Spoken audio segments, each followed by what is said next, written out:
Hello everybody, once again, welcome back to Formula for Speed. I'm your host, Chad, and I'm with my lovely co-host. Please introduce yourself. Hello.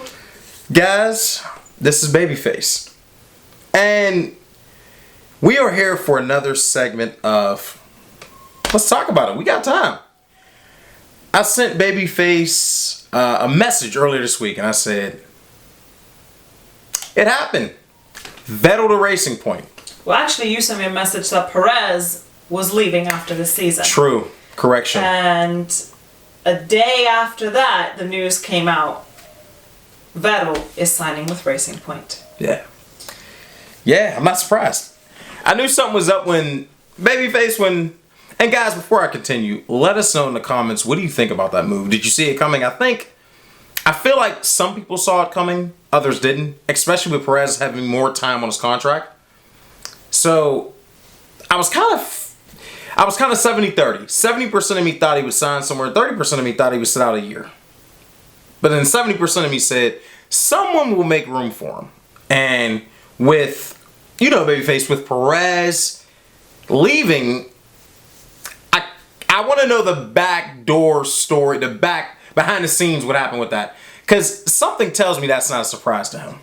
Something's telling me they're like, yeah, we're going to probably have you, because we want him. I don't think it was like Vettel and Ferrari, but I do think there's more to that story than what we're being told. I don't know how I feel about it 100% really. I read a good opinion piece about it, and it brought up some very good points, and it articulated very well what I was kind of grappling with. It was, one, Sergio was out there saying because the rumors were flying. The rumors were Vettel to Racing Point, Vettel to Racing Point. And the rumors got so loud, and there were so many of them, that Sergio came out several times telling people, he's not going anywhere. I'm not going anywhere. I realize that that's what the rumors are, but right. I have a contract. He just signed a 3-year contract last year. He did. So he kept coming out over and over again. I realize that's what the rumors are, but I have a contract. However, I'm sure many of us noticed he was the only one confirming that or stating that. Nobody at Racing Point backed him up, which is why the rumors, in my opinion, never really went away. Especially after you saw Vettel speaking to the head of, Racing Point. That's what kind of put gasoline on the fire of the rumor mill. Now, the opinion piece that I read called out something that I was grappling with. And we talked about this a while, like probably last year at some point. We were talking about how sometimes it's a shame, because Formula One is a business, but it's a shame that sometimes drivers get seats, not 100% purely by merit because of their talent, but because they bring money to the sport. Perez was one of those people. That's how you bet out Alcon. Exactly. Mm-hmm. Now, at the time, I was like, well, you know what? Perez is a solid driver. Do I really watch him closely? No. But on race day, he does perform. Is he my favorite driver? No. I don't have any ill will towards him at all. Either way, I neither like him nor dislike him. Right. But he does show up. Now, in the context of Racing Point, here is why I struggle a little bit with that. Sergio Perez secured a lot of sponsorship money for Racing Point. When Racing Point was struggling, which is how Lance Stroll's dad was able to buy them out. They were administration from the last owner, exactly. VJ, that got some trouble. And bought his son a seat. We call it buying him a seat, but in essence, he became the owner. He was like, he was not going to fire us. Yeah, he's going to be a seat for my son. Perez was a huge player in keeping money coming for, at the time, Force India. I understand what they're trying to do, as in bringing in Vettel, a 4-time champ, bring in more money, they're starting to perform. New sponsorship next year. Exactly. Aston Martin. But You got rid of the one guy that helped you keep that team afloat. You got rid of the driver that's outperforming your son. You got rid of the driver that ensured that Force India was around long enough for you to be able to buy them. Well, I'm gonna be honest with you. The reason why I said behind the scenes, being a businessman that Lance Stroll is, I guarantee Lawrence. Mm-hmm. Sorry, I'm thinking Lance. Yeah, Lawrence. I guarantee Perez was taken care of on the back end when it comes to the money. I hope so. I think he was. I hope so. I think it's one of those backdoor things that we don't know the full details. I hope he was sent out with what we call in corporate a golden parachute. Probably was, yeah. I don't doubt it. I hope so, because he deserves it. Yeah, I don't doubt it. Now, we talked about this briefly as well. Haas, Günther came out and flat out said, he's like, we're reviewing 10 drivers, 2 of which are our very own. They need to review 10 more cars. Hey, but they said that they're looking at 10 different drivers. With Perez being without a seat right now, I'm sure they're taking him into account, but frankly, I don't want to see Perez at Haas because he'll disappear. Haas just doesn't have the car. They're not having a car in 2 years. They might. If I were Haas, they might as well stick with the 2 they have. Anybody that's honestly, and I keep saying this, and guys, you let us know in the comments what you think. What I'm about to say, let me know what you think. What driver that is good is going to want to go to a team with a car that's not good? Nothing. You name it, no one. No one's volunteer. Hey, I'll race for Haas even though their car's not good and it's not been good in 2 years now? I mean, unless you are a rookie coming, this is your first year into F1, that's probably the only group of drivers that I see raising their hands like, hey, that's our intro. We'll race with them until we get our feet wet. But even with them, that's a promise. George Russell's hoping to get it to Mercedes one day. Yeah. And Lando got with McLaren. Yeah. But those FP2 guys that are winning, they're winning and they're wanting to come in saying, I'm going to a team that's a junior team, looking into maybe 3 years to go to the main team.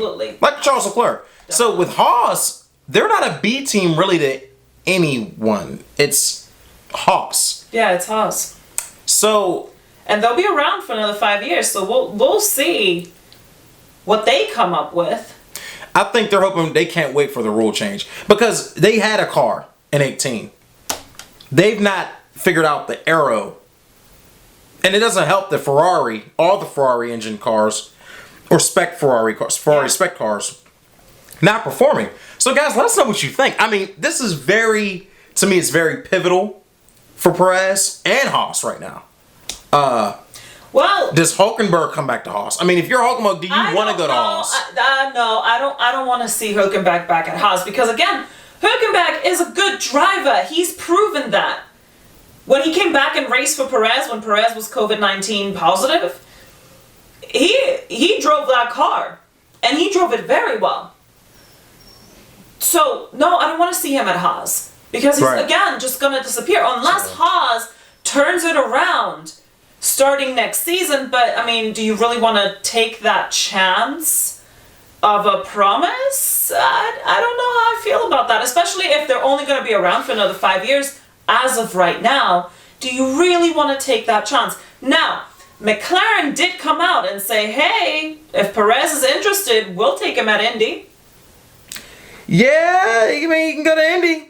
Right now, McLaren's locked in. We're good with the 2 we have. Oh, yeah. I will say, I'm wondering what Red Bull's going to do. And I keep saying it, and I got this little itch like... I did see that. I did. The same opinion piece that I read suggested, hey, why doesn't Perez go over to Red Bull? And all of a sudden I was like... Remember I kept saying it? That wouldn't be a horrible idea because I think Perez can keep up with Verstappen. I think he can too. So can Hülkenberg. Yes. And I've said this, guys, in previous videos.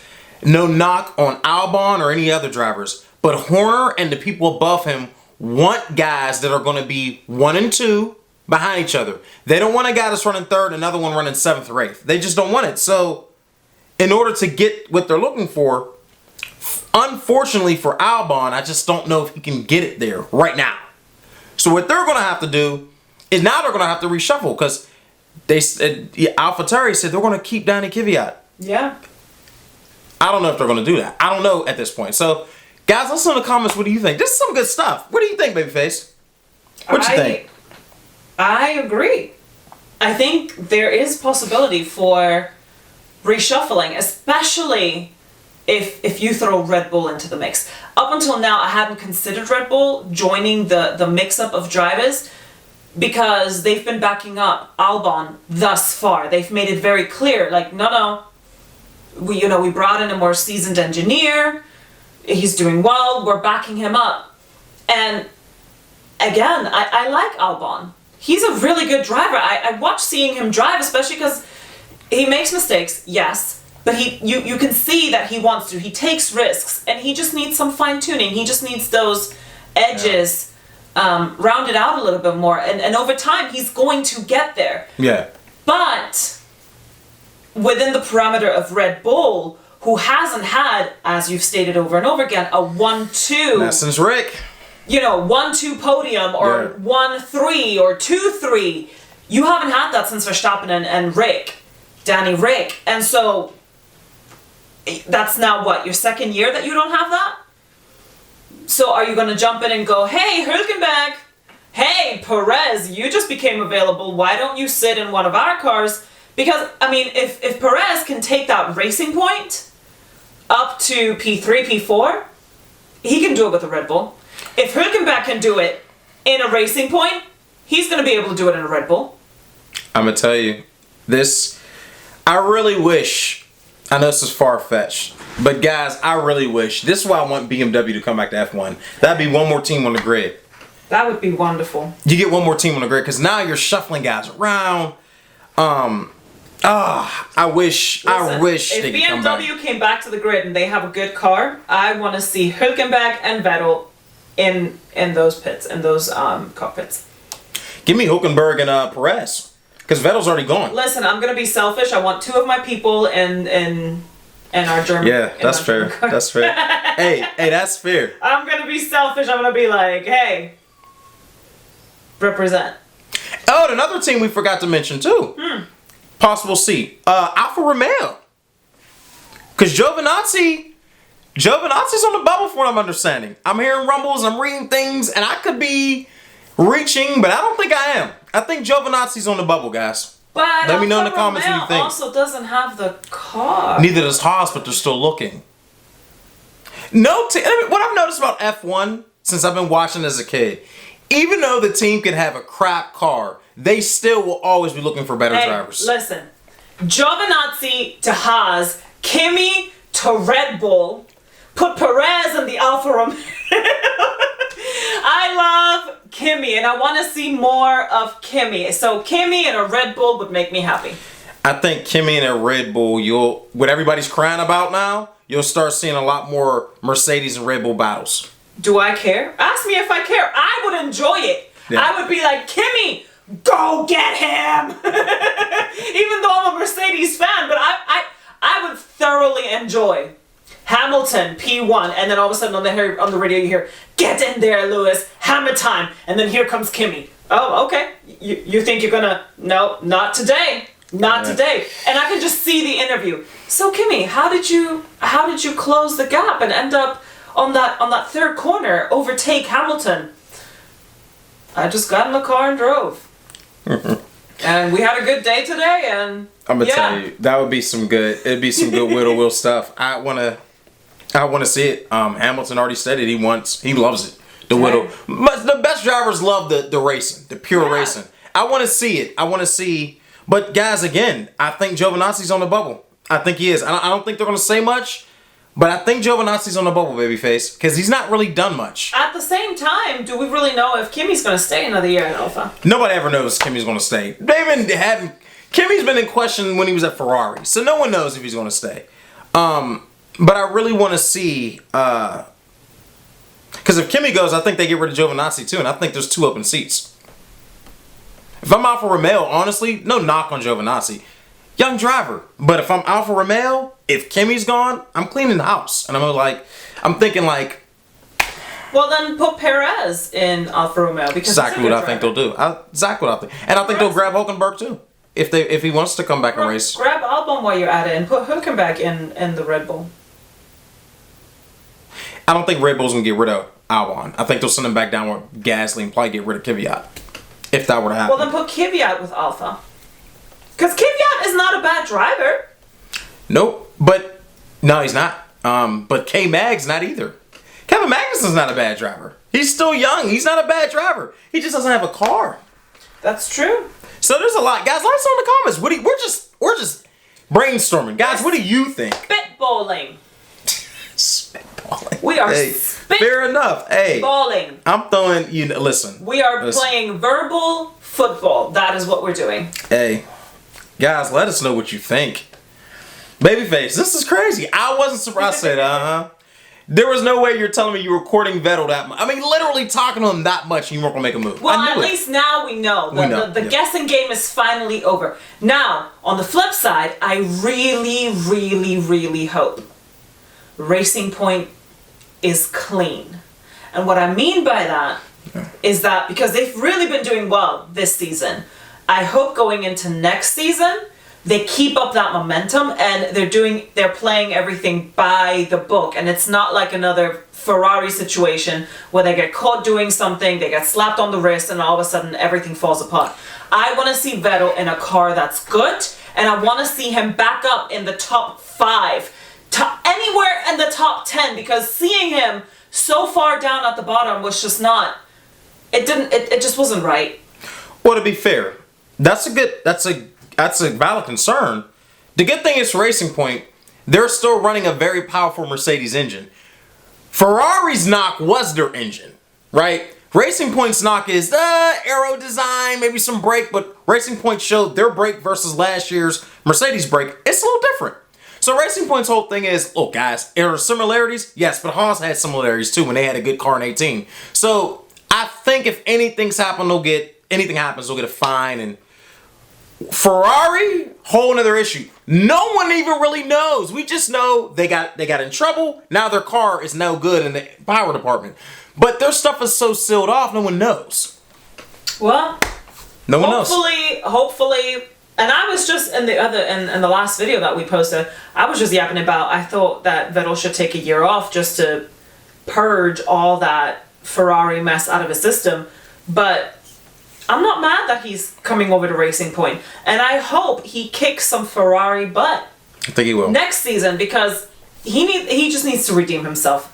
I feel strongly that he needs to redeem himself. I think he will. I mean, I think it's going to be exciting, guys. I mean, guys, this is just our thoughts. We were just talking about it.